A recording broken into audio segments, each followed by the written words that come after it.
So, welcome to my first podcast. And the intention of this podcast is to shine a light on scams and corruptions in the world and talk with experts and people who know much more than me. And and this is also something I can do because even if I'm not a lawyer or any expert, I'm always looking for solutions, and that is for me something I can do to help.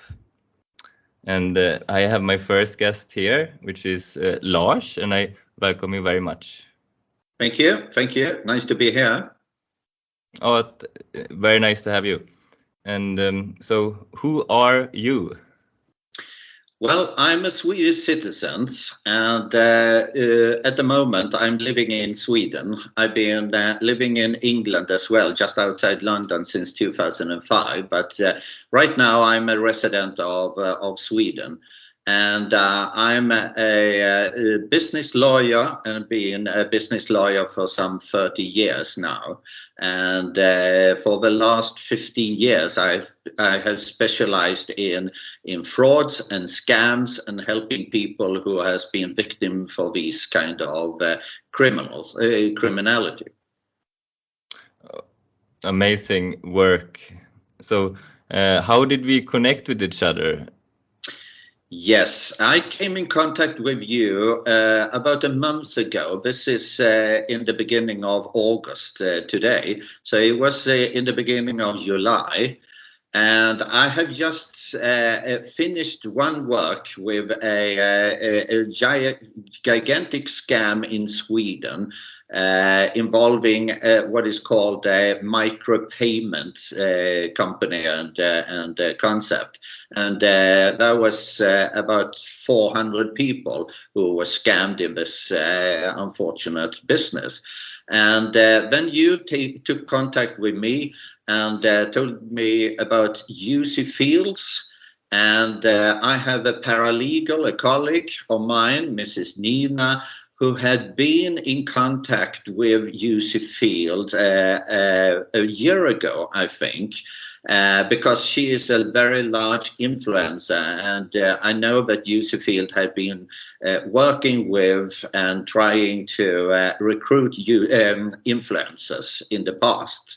So that is the background. And about a month ago, and we have been more or less working around the clock now to catch up with all the information and talking to people, victims all over Europe. Amazing work again. And I can just add there that Nina called me and mentioned you for the first time the day before the strike happened, which is a quite funny coincidence for me. Okay. So now I'm going ahead here. So can you tell people who are listening more about what we are going to do together? Yes. As I said, I'm specialized in investigating and representing victims for frauds and scams, international as well as domestic scams in different countries. And I've been working all over the world, mostly in Europe, but also in Asia and in the US. Most of these scams are actually cross-border, so it involves many countries and so on, because quite often they are using internet, and that is borderless. What we have been doing since I started this assignment is to get a picture of what has happened. What is the design of the scam, how many people is involved, how many victims are there, and how much money has people been losing. And what I have also said is that I am now organizing what is called a class action. It could be in court, but mostly outside court, to bring to justice those who has facilitated this scam. And that's what I'm doing. And right now we are signing up clients who wants to join this class action against the facilitators. And right now we have something about 300 plus clients who have signed up with us and are now our clients, and we are representing them. But it's dropping in all the time. So I just checked my emails a couple of minutes ago, and I think we managed to have something like 20 new clients today. It's growing all the time. Yes. The magnitude of the scam we're realizing every day more and more. Yeah. The number of people who has been victims in this scam is more or less growing for each and every day. Today I have a figure that says it's about 120,000. But it could be more. 3 or 4 days ago, I thought it was about 30,000. So it's expanding all the time. And also how much money people has lost is also growing by the day, actually. Yeah, it's definitely one of the biggest scams in a few decades, from what I see. It is. Absolutely. I've been looking at different kind of scams and comparing to different kind of scams in the past.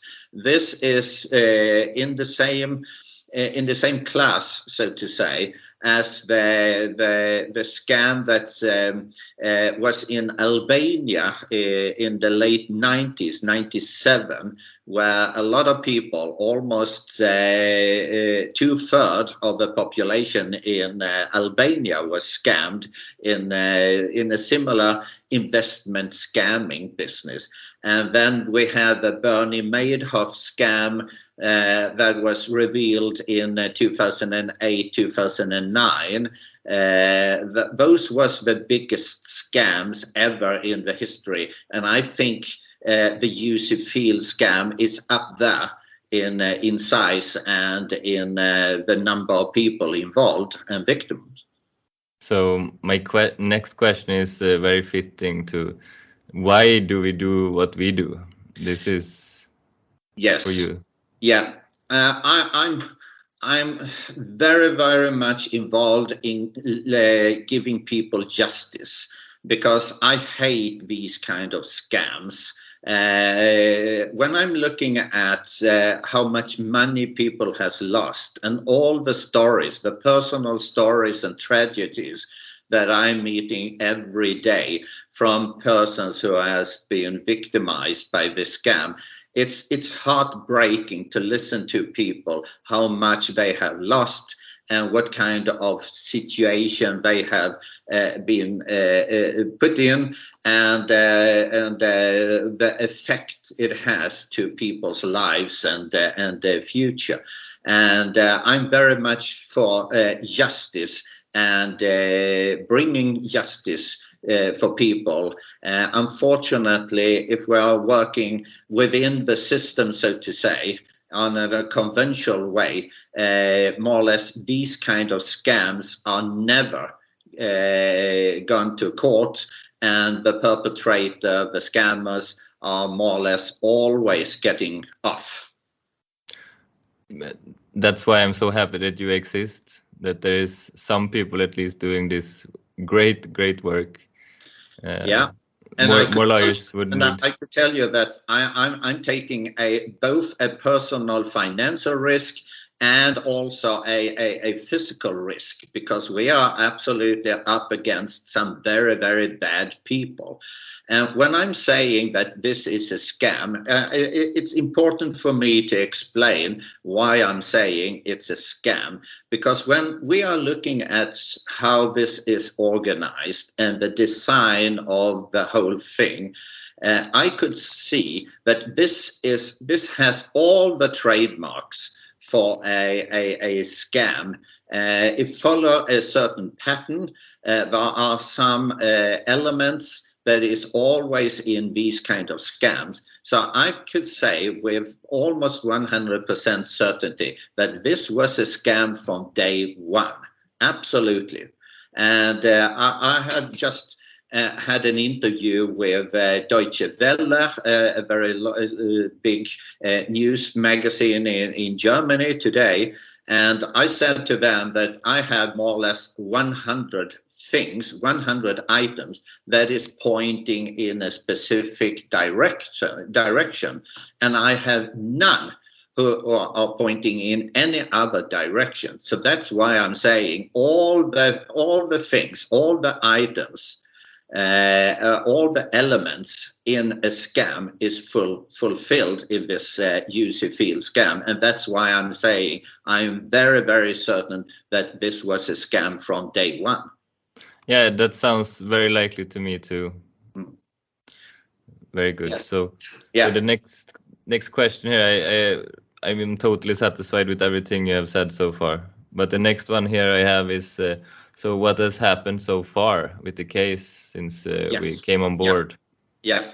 What we are now doing is that we are collecting data and information. I'm asking all my clients, and even those who aren't our clients, to send me the details about the bank transfer, or if they have paid by cryptocurrency, and the reaction, what kind of dialogue and correspondence they have had with the banks, for instance, what the banks has told them when they try to make the bank transfer to Juicyfields, and so on, and collect all their stories.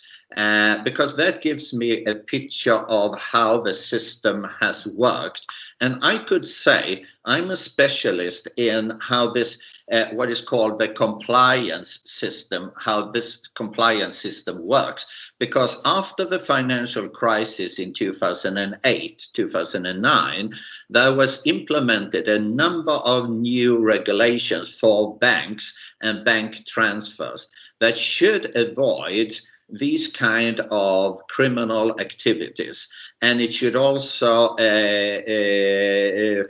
look into if there is money laundering or if there is terror financing and so on. And it's very, very hard regulations, very, very detailed regulations. And I could say with my knowledge and experience that all these transactions that the investors has done to Juicyfield, not more than 1%, maybe 2% of all these transactions should have been approved by the banking system as it is described to be working. To now, I would say that almost 95% of all the transactions had been approved by the banking system. So that gives you a picture of the discrepancy between how the system should have been working and how it really works in reality. Not more than 1 or 2% should have been allowed to transfer to Juicyfield. And instead of 1 or 2%, it's now more than 95%. And that is why we are collecting as much data as possible, as much information as possible, so we could build a picture of how has this gone, how could this be in this situation where there are this kind of discrepancy.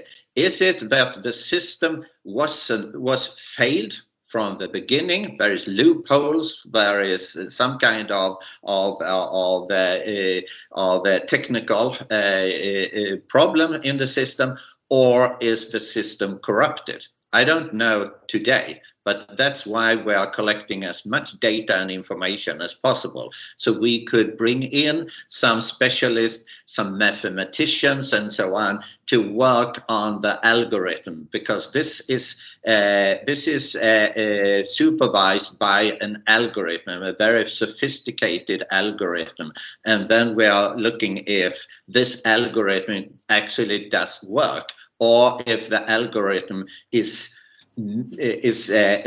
corrupted in some way. Someone has tampered with the system. Yeah, I can confirm as an investor, I only know one of my friends that was refused from the beginning, which his bank had made the correct, probably then. Yeah.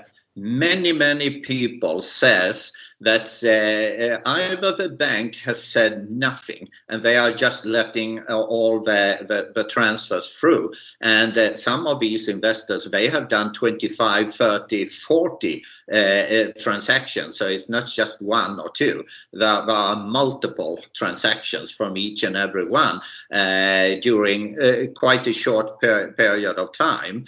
And in some cases, people have said to me that the bank reacted. The bank contacted them and said that, yeah, well, we have to do a check on who is Juicyfields and what kind of company and so on.